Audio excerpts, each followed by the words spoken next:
The sea around the Outer Hebrides has always been cruel, cold, grey and endless, but none feared it more than the sailors who passed near the lonely rock called Ellen Mora, the largest of the 7 Flannan Isles. On that wind-torn island stood a lighthouse, white and tall, its beam cutting through storms like a blade. In December 1900, 3 men tended it: Thomas Marshall, James Duquette, and Donald MacArthur. For weeks, the light had shone steady, but on December 15th, a passing steamer, the Arcta, noted something strange. The lighthouse was dark. No beam cut the fog that night. When the ship finally reached port, it reported the failure, and the Northern Lighthouse Board dispatched a relief crew aboard the Hesperus to investigate. But storms raged for days, delaying their arrival. When the Hesperus finally reached Flannan Isle on December 26th, the sea was eerily calm, as if the ocean itself were holding its breath. Captain Harvey signaled the shore. No response. He blew the ship's horn. Only the echo of the cliffs replied. Then the relief keeper, Joseph Moore, went ashore in a small boat, rowing through grey waves toward the silent tower. As he climbed the stone steps to the lighthouse, he felt something he would later describe as a great sense of dread.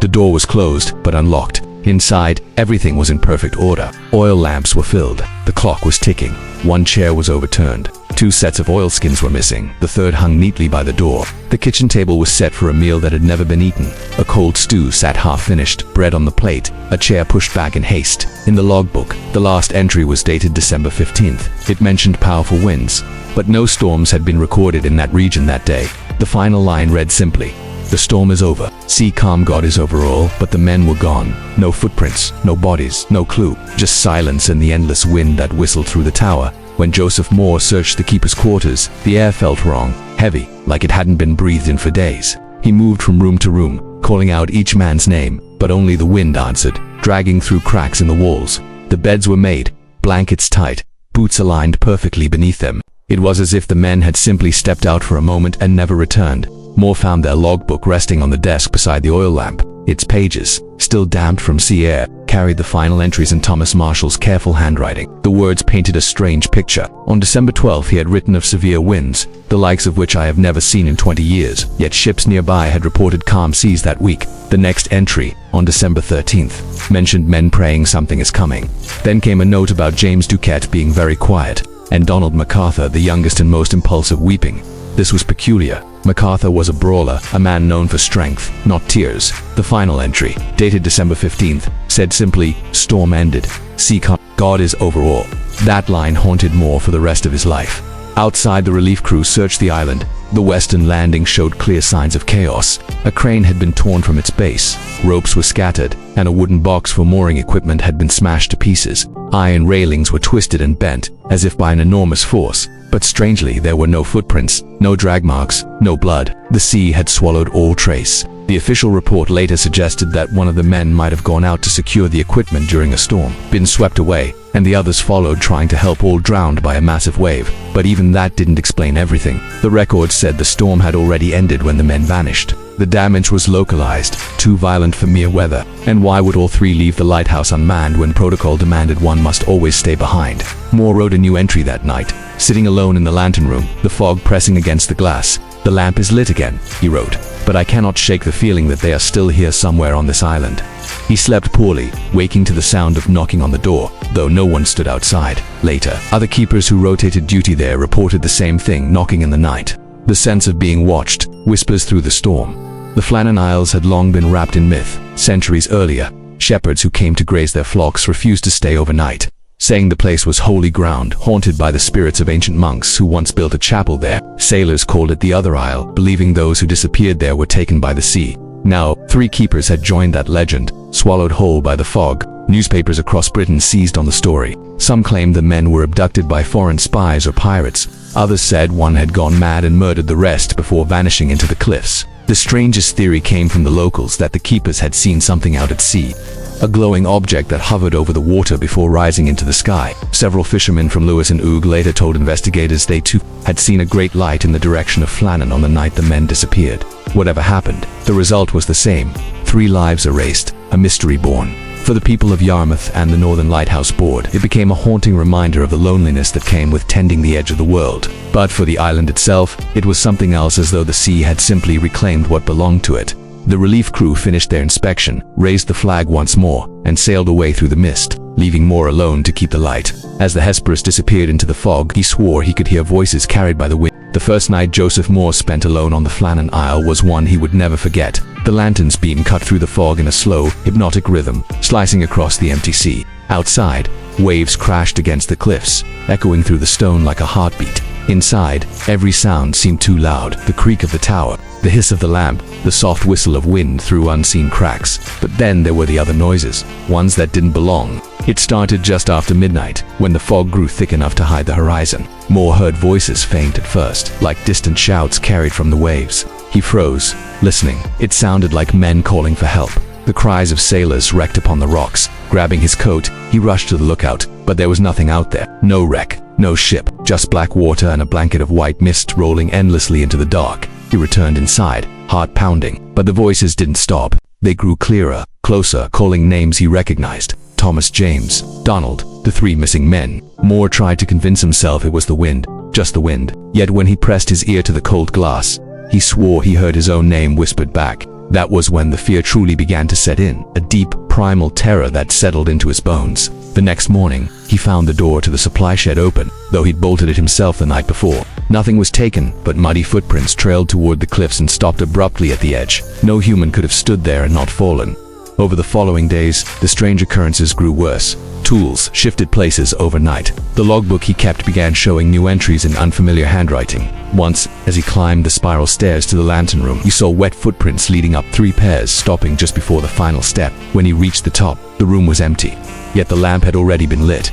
Moore wrote in his report that he felt accompanied while working, though he refused to say by whom. His letters to the Northern Lighthouse Board became increasingly frantic, describing voices through the walls and the sound of knocking in the fog. They thought he was suffering from isolation sickness, common among keepers stationed on remote rocks. But Moore insisted it wasn't madness. Something remains here, he wrote, something that waits for the light to go out. In the years that followed, each new keeper stationed at Flannan reported something similar. Doors opening by themselves, the sensation of being watched, and always, the voices, faint but unmistakable, rising from the sea when the fog rolled in. One keeper, terrified beyond reason, threw himself into the ocean, convinced he'd heard his name whispered from below the cliffs. Another claimed he saw 3 figures standing near the landing during a storm, waving for him to come closer, though no one else could see them.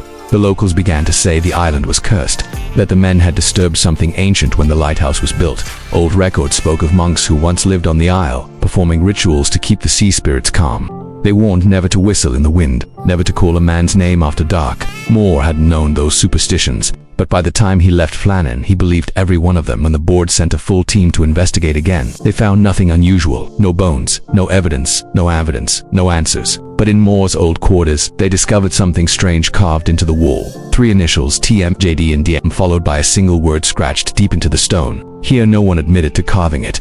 The official report would eventually close the case with a simple phrase, lost at sea.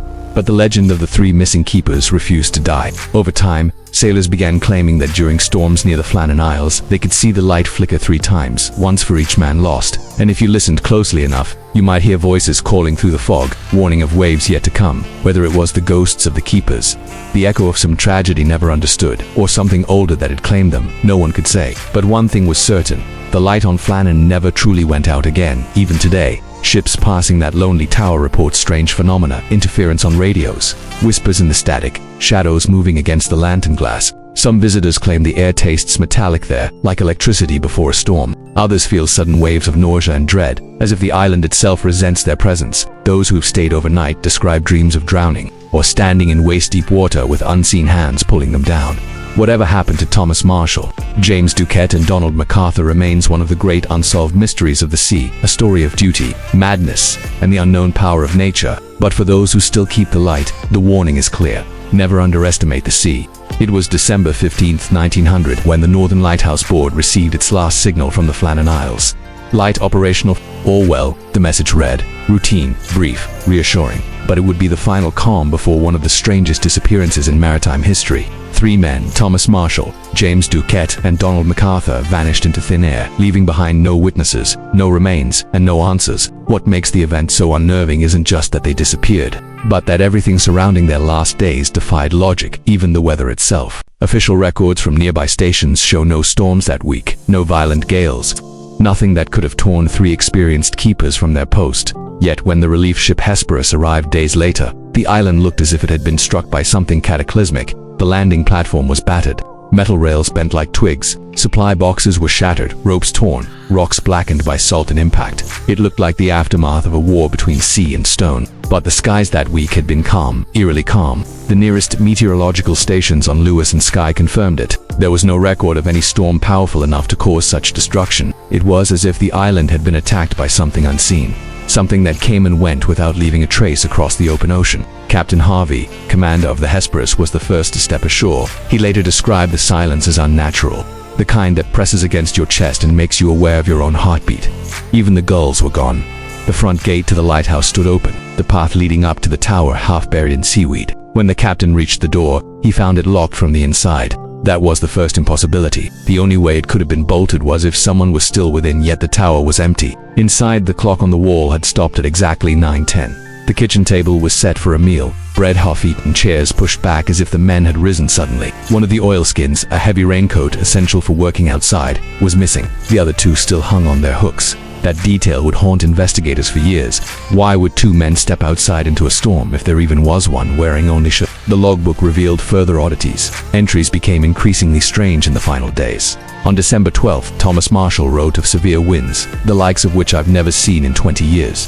Yet no such weather was recorded anywhere nearby. On the 13th, he noted James Ducat is very quiet. Donald MacArthur crying, a seasoned seaman, known for his strength and temper, reduced to tears. By the 14th, the final note read only, storm ended, sea calm, God is over all. Those words chilled the board's investigators when they read them, not just for what they said, but for what came after. No more entries, just silence.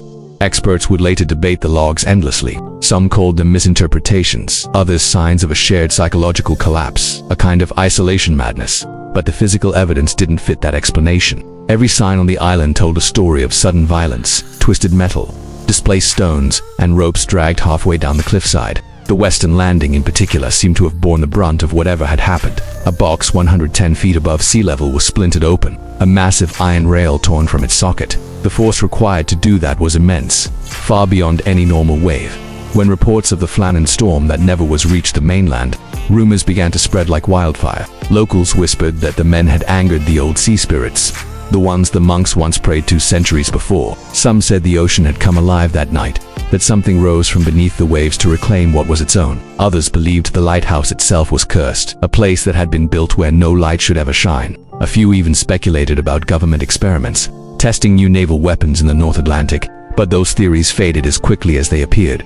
What remained were the facts, and the facts were disturbing. 3 men disappeared without trace. The weather contradicted the damage. The final logbook spoke of storms that didn't exist. And perhaps most unsettling of all, the light never went out. Even when the island was supposedly being torn apart, the beam continued to rotate through the fog, steady and unbroken, as if someone or something had kept it burning. Whatever happened that week on the Flannan Isles, it was more than a simple tragedy at sea. It was an event that defied nature itself, a storm that left no clouds, a struggle that left no survivors. Those who visited the island afterward described feeling watched, as though unseen eyes followed them from the cliffs. Some claimed to hear the low sound of wind whistling through the rocks, a deep, droning tone that resembled a voice. It seemed to say something in the Gaelic tongue, words that, when translated, Part 2, the empty tower. When Captain Harvey and his men entered the tower, the first thing they noticed was the smell, not rot, not salt, but something metallic, faintly electric, as though lightning had once been trapped inside. The spiral staircase was spotless, yet cold drafts whispered through cracks in the walls,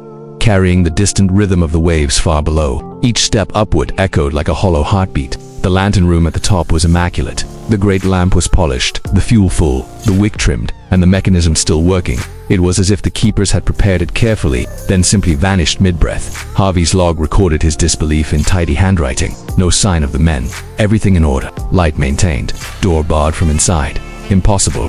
The relief crew began calling their names: Thomas, James, Donald. Their shouts bouncing off the stone like distant replies. Nothing answered except wind. On the table downstairs, an untouched Bible lay open to Psalm 46. Therefore will not we fear, though the earth be removed, and though the mountains be carried into the midst of the sea. Some of the men refused to stay inside after reading it. The keepers' beds were made, boots neatly aligned beneath. Only the clock had stopped, 9:10, frozen forever, marking perhaps the final moment before whatever happened took place. One drawer had been pulled open, as if in haste, containing a single page of notes in Duckett's writing. The light hums tonight, low, like a voice under the sea. Investigators would later dismiss it as a trick of sound caused by the lens rotation.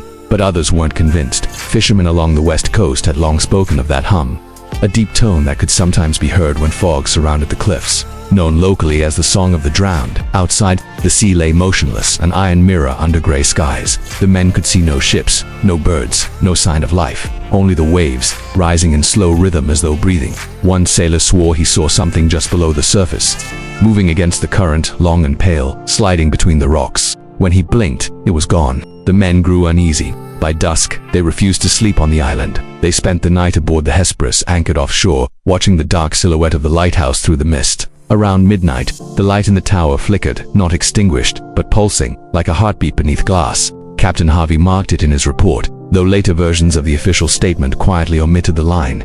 The next morning, a deeper inspection revealed more contradictions. 2 chairs were overturned in the kitchen, but there were no signs of struggle. A half-eaten meal still sat on the table. Salted meat, potatoes, and bread turned hard. One of the lamps was unlit, though oil was inside, and the door to the storeroom was wedged shut from within by a wooden beam, as though someone had tried to keep something out, or in.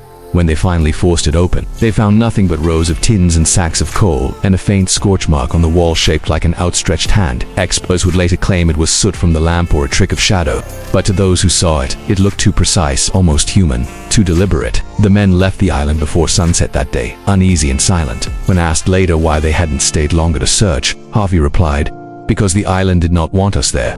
The mystery deepened once the board's investigators reviewed every detail. The logbooks contradicted weather data, the damage contradicted physics, and now, even time itself seemed confused. A clock stopped, a meal unfinished, and a light that kept shining without human touch. The phrase, "the empty tower," spread among sailors across Scotland's western coast. Many refused to pass near the Flannans after dark. Some claimed to see the light flicker 3 times each night, 1 for each man lost. Others whispered that faint figures could sometimes be seen moving along the gallery at dawn. What truly happened inside that tower remains, buried in the cold Atlantic winds. But one thing is certain. After the disappearance, no keeper ever stayed on the island alone again. The Northern Lighthouse Board made it official policy.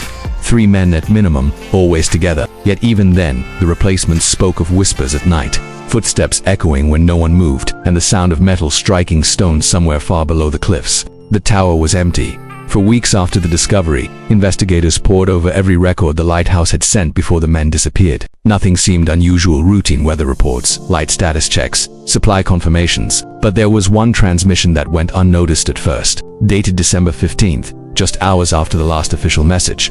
It appeared faintly on the backup radio logs of a nearby coastal station.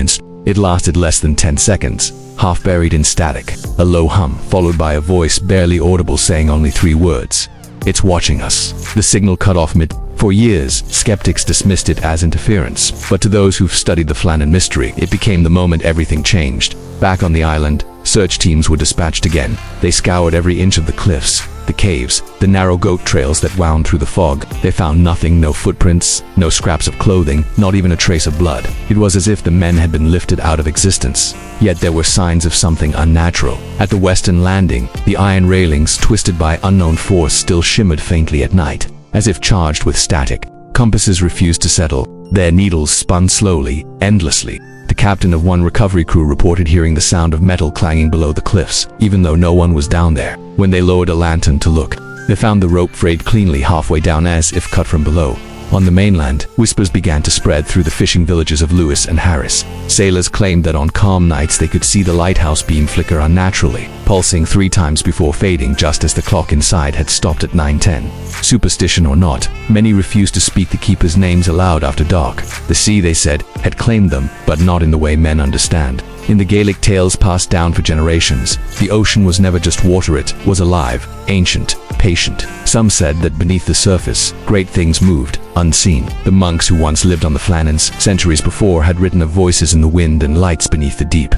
It was why they abandoned the island, leaving behind a stone chapel that later crumbled into the earth. One of the last people to set foot in that ruin before it collapsed was a local priest named Father McNeil. He was called to bless the lighthouse shortly after the disappearances. In his journal he wrote, "There is something here that does not wish to be disturbed. I feel watched, as though eyes stare through the very stone."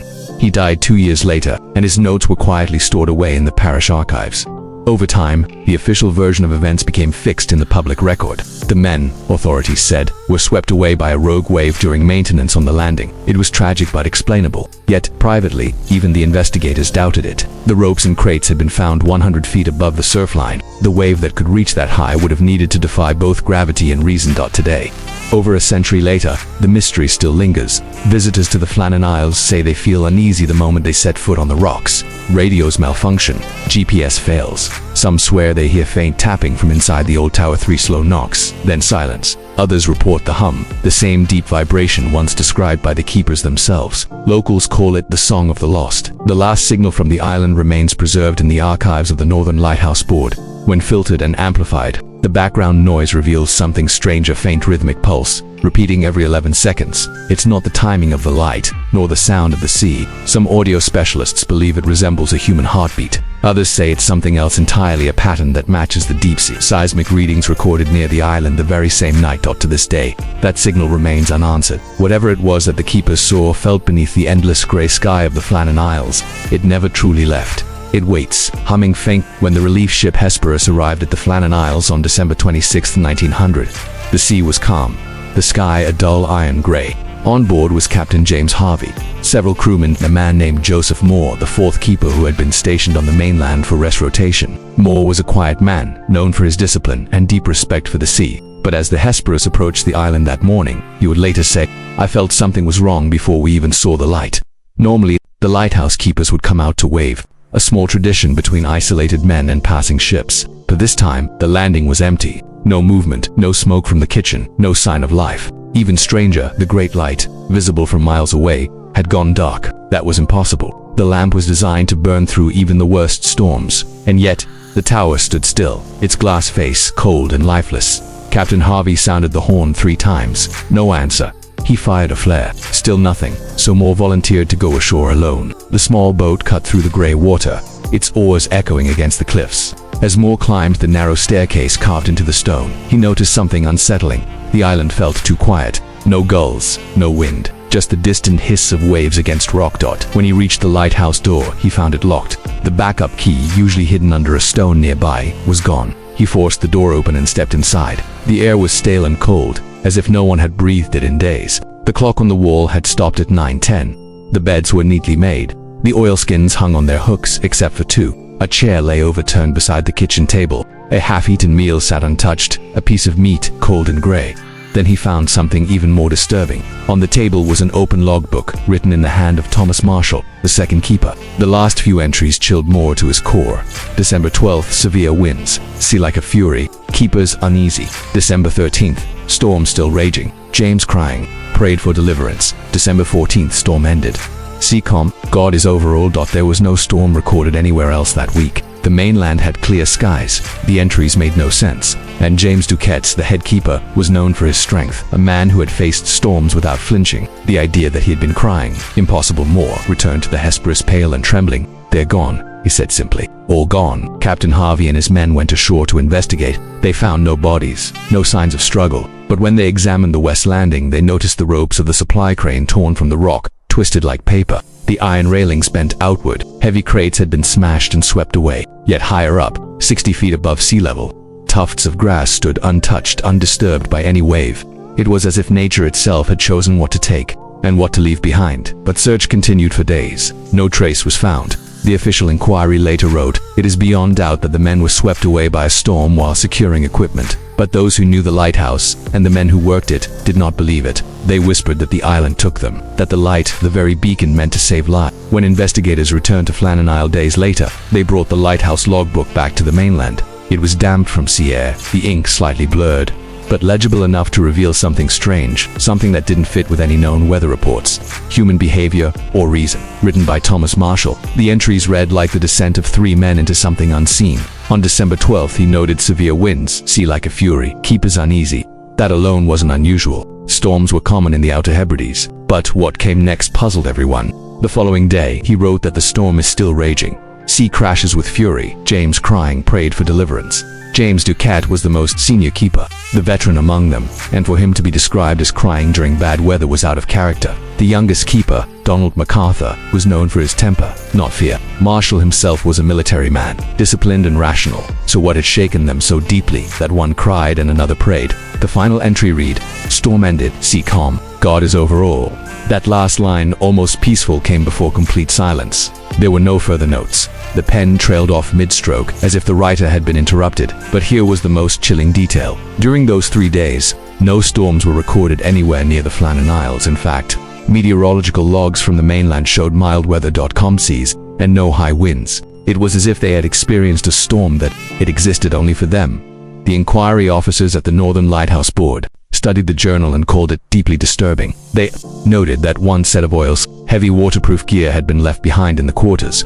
No keeper would ever step outside the tower without it, especially not near the raging sea cliffs. Yet 2 suits were missing, suggesting that 2 of the men had gone out together while one stayed behind. Maybe writing that final entry, maybe waiting for them to return. The door had been locked from inside. The clock had stopped. One chair lay overturned beside a table where a meal was left unfinished, perhaps interrupted by a sudden noise, a knock at the door, or something far worse. Some locals believed they were victims of a rogue wave, a wall of water taller than a house that strikes without warning. But others asked, if that wave had been powerful enough to pull 3 grown men into the sea, why were the tools, lanterns, and even a box of matches left untouched inside? Why were the birds on the cliffs still nesting peacefully when the Hesperus arrived? And what of the missing key? Who locked the door from inside, if all 3 men were swept away? The strange entries in the journal sparked rumors that still echo across the Hebrides. Some claimed that the men were lured out by voices on the wind, others that they had seen lights under the water, glowing shapes that called to them from the cliffs. Fishermen in nearby islands swore they had seen odd lights moving across the sky on the night the lighthouse went dark. Not storm flashes, but slow, deliberate glows that hovered above the sea. At first, the authorities dismissed these tales as superstition, but later a Coast Guard from Lewis admitted privately that he too had seen something unnatural that night. A light bright white blue that rose from the ocean and faded into the clouds. He had thought it was lightning until it didn't move like lightning should dot. As word spread, the story turned from tragedy to legend. Newspapers called it the mystery of the vanishing keepers. Some said madness drove them to fight each other. Others, that they found something in the rocks, a cave or artifact, and paid for it. In 1920, another keeper stationed on Flannan Isle wrote in his own diary, "Every time the wind blows around the tower, I hear them talking. I hear their boots on the stairs." His account was never published officially, but the pages survive in the archives of the Lighthouse Board, marked unverified. The logbook from 1900 remains locked in a glass case today, its pages yellowed and brittle. Scholars and paranormal investigators alike have examined it, searching for signs of code or hidden meaning, but the handwriting is steady, clear, normal, until the final line, "God is over all." The ink there is darker, pressed harder into the paper, as though written with trembling hands, and beneath it, faintly visible under magnification, someone no one knows who had scratched a word into the page with the nib of the pen, a single word. Was it a final message from the men, or something written afterward by another hand? No one can say, but the journal, even after a century, seems to breathe unease. Many who have held it claim they felt cold spreading through their fingertips, or a strange sense that someone was standing just behind them. Perhaps it is imagination, or perhaps the island remembers. And so the question lingers. Whispered across the waves that surround Flannan Isle, what did those 3 men see in the calm after the storm? What came to their light in the middle of a silent night? No one can answer, because whatever happened there, even before the tragedy of 1900, the locals of Lewis and the Outer Hebrides avoided Flannan Isle. They called it Eilean Mora, the big isle, but never with affection, only with quiet reverence and unease. Fishermen would not cast nets near its cliffs. Shepherds who once grazed sheep, there claimed to hear voices carried on the wind, echoing across the rocks like the chant of distant monks. Some said the island was holy, others that it was cursed. Ancient ruins dotted the hilltops, the remains of a tiny chapel built centuries ago in honor of Flannan, a monk said to have visited the island in the 7th century. But even then, legends whispered that the monk had gone mad after spending a single night alone in prayer. They said the island was not merely remote, it was watched. When the lighthouse was first built in 1899, old men in nearby villages warned the engineers that no light should ever shine from Flannan after sundown, for the island has its own. The warning was laughed off, of course. Progress and reason ruled the new century. And yet, just 1 year later, the light would go out and 3 men would vanish into myth. As years passed, more keepers came to Flannan Isle to continue the work. Each of them reported strange occurrences, written quietly into logs that were never made public. Doors would open and close by themselves. Tools went missing, only to be found hours later stacked neatly at the base of the tower. One keeper in 1921 claimed he saw figures moving along the cliffs in a storm, silhouettes that disappeared when approached, leaving no footprints. Another wrote that he woke one night to the sound of knocking from below the lighthouse stairs, though he was the only man on duty. He followed the sound down to the machinery room, but when he opened the hatch, the knocking stopped, replaced by a single whisper carried through the pipes, "We are still here." Skeptics called it wind in the ventilation system, but those who had worked at the island knew better. They called it the echo of the three. By the mid-20th century, the Flannan Isle Lighthouse had become more than a station. It was a legend. Radio operators often reported static interference whenever they tried to contact the keepers there. Messages would cut out midway, replaced by faint voices repeating their own words back to them, a phenomenon no engineer could explain. In 1955, an electrical technician sent to inspect the tower's radio wiring claimed his instruments detected intermittent rhythmic pulses emanating from beneath the island itself, a steady beat every 11 seconds, like a heartbeat. Scientists later dismissed it as magnetic interference, but the story lingered. Locals began to say that the island had a pulse of its own. Tourists who have visited the island in modern times describe a feeling of intense isolation, as though the world stops existing beyond the horizon. Birds avoid nesting near the light. Photographs taken inside the tower sometimes show distortions, faint shapes, streaks of pale light, or outlines that vanish on the next frame. In 1971, one visitor reported seeing what looked like three men standing on the cliff, their faces pale, their eyes fixed on the sea. When she blinked, they were gone. Her camera, when developed, showed nothing but the empty rocks and the faint imprint of handprints on the lens. Paranormal researchers have long debated the truth behind the Flannan Isle mystery. Some suggest the men were victims of a shared hallucination, driven mad by isolation. Others argue that they stumbled upon something ancient beneath the island, perhaps the ruins of an older civilization, buried under centuries of stone and salt. A few even link it to electromagnetic anomalies known to affect the Hebrides, creating disorientation and auditory phenomena. But there are those who believe something else entirely, that the island itself is alive, feeding on the fear and despair of those who tend its light. They point to the words scratched into the final page of the journal. They adds proof that whatever happened that night was not natural. When the lighthouse became automated in 1971, the last human keeper to leave reportedly looked back at the tower and said, "Good riddance to you." But 2 months later, during a maintenance visit, engineers found the radio system still transmitting a faint hum, a rhythmic pulse, steady and cold. They tried to shut it off, but the signal persisted for several hours after the power was disconnected.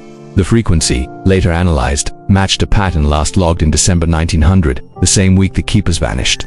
To this day, that transmission remains unexplained. In the small museum on Lewis, the lighthouse lens from Flannan Isle now sits behind glass, its once brilliant prism dulled with age. Visitors sometimes say that when the light hits it just right, they see shapes within three faint figures, standing shoulder to shoulder, staring out across the sea. Scientists call it a trick of refraction, but those who know the legend say otherwise. They say that on certain nights when the wind is right and the sea is calm, the light in that lens flickers once, twice, 3 times before going dark again. And if you listen closely, you might hear the faint creak of boots on stairs, or the whisper of a pen scratching words that no one will ever read. Over a century later, the Flannan Isle Lighthouse still stands, its white walls battered by wind, its lamp automated, its keepers gone, yet somehow, the island does not feel empty. It feels occupied, and perhaps that is the real curse, that once you set foot on that lonely rock, you never truly leave. The sea takes your body, the wind takes. It began with a signal, faint, rhythmic, and wrong. In the summer of 1987, nearly 90 years after the disappearance of the keepers, a British research vessel called the Albatross anchored near Flannan Isle to study marine seismic activity. The North Atlantic was restless that year. Deep tremors, unexplained surges in magnetic interference, and odd fluctuations in sonar readings. The team expected geological anomalies. What they found was something else entirely. At precisely 2:47 a.m., their instruments detected a repeating pulse coming from directly beneath the island, a low-frequency vibration, spaced evenly every 11 seconds. At first, they thought it was a malfunction, perhaps a feedback loop from their own sonar equipment. But when they switched off all onboard systems, the pulse continued. It was independent, steady, and unnervingly familiar, the same interval reported by technicians decades earlier. One of the younger researchers joked that it was the lighthouse keeping its own heartbeat. No one laughed. The signal persisted for 3 days, transmitting through water, rock, and static. On the 4th day, it stopped, replaced by a brief burst of interference that, when slowed down, sounded disturbingly like a human voice whispering a single word, "Down." The event was logged but never released to the public. Officially, the incident was blamed on underwater volcanic activity, though no such formation was ever confirmed in that region. Unofficially, members of the crew reported strange side effects. Compasses spun erratically near the island. Even after the ship's engines were shut off, radios picked up phantom transmissions on silent frequencies, broadcasting fragments of speech, sometimes their own voices, repeating phrases they hadn't yet spoken. One man claimed he heard the sound of boots on metal decking at night, as though someone unseen was pacing above his cabin. He stopped sleeping after the third night. Another described hearing knocking on the ship's hull whenever they anchored near the island, 3 sharp raps, spaced evenly apart, like a coded message from below. They later realized it was the same pattern that appeared in the old lighthouse keeper's logbook. 3 knocks, pause, 3 more. When the Albatross returned to port, several of its crew refused to continue in maritime service. Their captain, Harold Kane, filed his final report before resigning, writing only one cryptic line at the bottom of the page: "The island listens." The document, archived under restricted access, was quietly forgotten until 2003, when a graduate student researching North Atlantic anomalies stumbled upon it. She sent a copy to her professor, a man named Dr. Martin Kersey, who specialized in geomagnetic phenomena. Curious, Kersey assembled a small team and secured funding to revisit the coordinates listed in the Albatross log. What they uncovered would reignite the mystery of Flannan Isle. Arriving in late November 2003, Kersey's expedition consisted of 5 members: 2 marine geologists, a sound engineer, a documentary filmmaker, and Kersey himself. They arrived aboard a modest vessel equipped with sonar arrays and a submersible drone. The island greeted them, as it always did, with fog thick as milk and wind sharp enough to bite through fabric. The lighthouse stood silent above them, its automated lamp revolving lazily, casting cold light over the cliffs. They established a base near the old keeper's quarters, which still smelled faintly of rust and seaweed. The walls inside were etched with initials, perhaps from later maintenance crews, and on one rusted doorframe, Kersey noticed something odd: 3 small indentations, perfectly round, set in a vertical line, as if made by deliberate pressure. The team began their work at dawn, lowering the submersible into the churning water below the cliffs. For hours, it transmitted back grainy footage of rock formations, kelp, and debris. Then, at a depth of 80 meters, the drone's sonar registered a void, a large hollow space beneath the seabed. Measuring approximately 40 meters in diameter, it shouldn't have been there. Geological records showed no caves or lava tubes in that area. The structure was too symmetrical, too deliberate. As they maneuvered the drone closer, the feed flickered, then stabilized to reveal what looked like carved stone, smooth, circular walls, arranged almost like the inside of a massive well. At the center, something glimmered faintly, metallic and still. The engineer noted rhythmic fluctuations in the sonar return, a steady pulse, 11 seconds apart. Suddenly, the drone's audio feed captured a faint sound, 3 knocks, slow and deliberate, echoing through the water. Then a voice, distorted but unmistakably human, whispered, "Who keeps the light?" Kersey froze. The drone operator tried to ascend, but the controls became unresponsive. The submersible camera tilted upward, revealing something that looked like movement in the shadows above the chamber, a shape too large to be human, too smooth to be rock. Then, without warning, the feed went black. When the drone resurfaced, its casing was warped, as if exposed to extreme heat or pressure. Its memory card, when retrieved, showed no recorded footage, only a single corrupted frame, almost entirely black, with faint white streaks resembling fingers pressing against glass. The team left the island within 24 hours. Kersey refused to discuss what had happened. His official statement described equipment malfunction due to subsea pressure variance. Yet in his private journal, later recovered by his daughter, he wrote, "The island remembers us. It never stopped listening." After that expedition, strange radio interference was again reported in the region, a low hum, repeating every 11 seconds. Pilots passing over the coordinates claimed their instruments glitched briefly, showing the word keeper across blank navigation screens. The phenomenon, still unverified, became known in The cabin lay hidden beneath a thick shroud of snow, isolated and silent, as if the forest itself was holding its breath. When the search team finally forced the door open, a wave of cold air rushed out, carrying with it the heavy scent of fear and abandonment. Inside, the scene was chaotic. Furniture was overturned, shards of broken glass scattered across the wooden floor. On the wall, hastily scribbled words caught the eye. "They are not what they seem. We must survive the night." Among the wreckage, a diary lay open, its pages filled with frantic handwriting. John's entries told of strange footsteps circling the cabin at night, eerie whispers carried on the icy wind, and shadows that seemed to move with a will of their own. The boys had been trapped, terrorized by something unknown, something not human. The cabin, once their refuge, had become a prison of fear and desperation.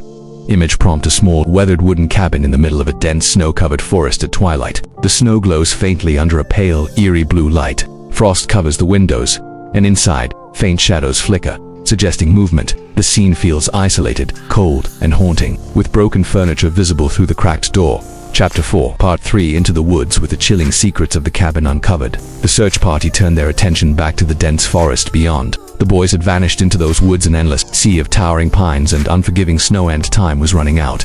The cold was brutal, each step sinking deep into the powdery drifts, muffling their movements. The silence around them was oppressive, broken only by the occasional snap of a branch or distant howl carried on the wind. It was as if the forest itself was alive, watching and waiting. Guided by faint tracks, nearly erased by fresh snowfall, the team pushed deeper. Then, a horrifying discovery: scattered belongings, broken glasses. Torn clothing lay strewn in a rough trail leading away from the cabin. The footprints were few and far between, as if the boys had moved cautiously, desperate to avoid whatever haunted these woods. But the strangest part was the footprints themselves. Some appeared normal, but others seemed distorted, elongated, as if made by something unnatural. The searchers exchanged uneasy glances. Whatever had terrorized the boys wasn't just the cold or the wilderness, it was something else. Something far more sinister. Image prompt: deep snowy forest at twilight, with tall pine trees casting long shadows. A trail of scattered personal items and strange footprints leads into the dark woods. The skies are cold, fading blue, and the air feels heavy with unseen menace. Chapter 5, Part 1. Shadows in the snow. The forest grew darker and colder as the searchers pressed on. The fading light of dusk was swallowed by thickening clouds, and the wind howled through the branches like a mournful ghost. The scattered belongings and strange footprints led them to a small clearing, where the snow was stained faintly with red. It was the first sign of violence, or worse, desperation. There, half buried in the snow, lay a torn jacket and a pair of cracked glasses. No sign of the boys themselves. The searchers' unease deepened. The forest seemed to close in, hiding secrets beneath the endless white. Something was out there, watching, waiting. The question was, would the boys be found alive? With the chilling secrets of the cabin uncovered, the search party turned their attention back to the dense forest beyond. The boys had vanished into those woods and endless sea of towering pines and unforgiving snow, and time was running out. The cold was brutal, each step sinking deep into the powdery drifts, muffling their movements. The silence around them was oppressive, broken only by the occasional snap of a branch or distant howl carried on the wind. It was as if the forest itself was alive, watching and waiting.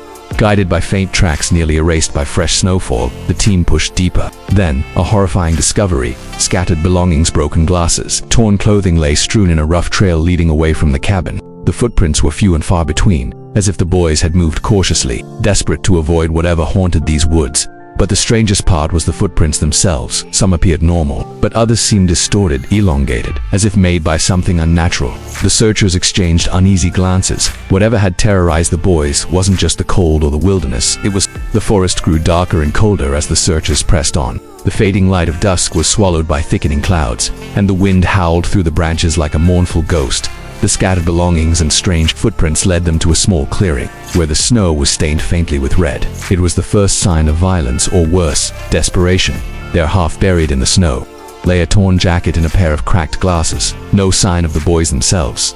The searchers' unease deepened. The forest seemed to close in, hiding secrets beneath the endless white. Something was out there, watching, waiting. The question was, would the boys be found alive? The searchers pressed on, following the faint and fading trail deeper into the heart of the forest. The footprints were sparse now, sometimes just impressions of bare feet sinking into the snow, other times strangely elongated shapes that defied explanation. The cold gnawed at their faces, and the air was thick with a silence that felt unnatural, heavy, and expectant. Suddenly, the group came upon a small, frozen stream partially hidden beneath the snow. There, they found something that chilled them more than the bitter wind: a crude campsite hastily abandoned. Charred remains of a fire still smoldered, surrounded by broken branches arranged as a makeshift barrier nearby.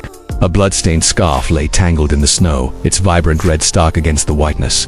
It was the first unmistakable sign that at least one of the boys had been injured and had tried to defend themselves from whatever hunted them.